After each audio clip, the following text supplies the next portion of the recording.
साहब कि ये मुसलमानों में पिछड़ापन बहुत ज़्यादा है, हमने पहले भी बात है, और मेजॉरिटी कम्युनिटी कंपैरेटिवली माइनॉरिटी से ज़्यादा अच्छी है और उनका स्तर ऊंचा है।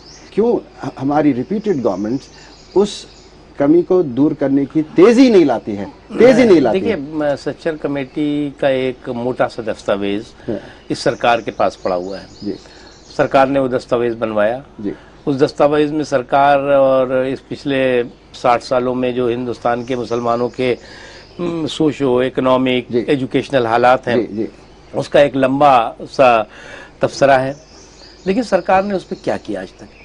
मैं आपसे पूछ रहा हूं कि आप अपोजिशन में हैं, आप लोगों ने कैसी आवाज? नहीं, हम बताते हैं ना, आप सरकार को जो है वो उस कमेटी की रिपोर्ट को रखने रद्दी की टोकरी में रखने के बजाय उस पर अमल करने की जरूरत थी, उसके लिए आगे बढ़ने की जरूरत थी। आपने उसमें एजुकेशन के बारे में आपने क्या किया?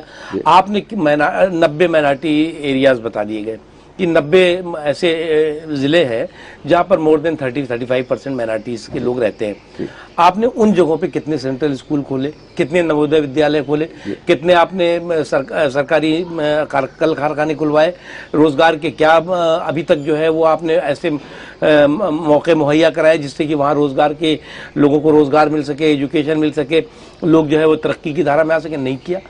आप उस पर बैठ गए हैं और आप ये कहेंगे जी हमने सच्चर कमेटी बनाई तो क्या करेंगे आप बना करके? अब जहां तक सवाल है अपोजिशन का, अपोजिशन तो इतना ही कर सकता है कि सरकार इस दिशा में कोई चीज करे तो उसको सपोर्ट करेगा। आपने अभी कहा नकवी साहब के गवर्नमेंट सच्चर कमीशन और रंगनाथ मिश्रा कमीशन स्पेशली उसकी जो गर्दालू दस्तावेज है उस पर बैठी हुई है, तो मैं ये भी जानना चाहता हूं कि हर इशू को अगर हम दबा कर रखें और जबकि इतना बड़ा नियरली 175 मिलियन माइनॉरिटीज की जो बात हो रही, 200 मिलियन माइनॉरिटीज की जो बात है, उसमें अगर हम उसको रोकेंगे और दबा कर रखेंगे तो मुझे डर है ये कहीं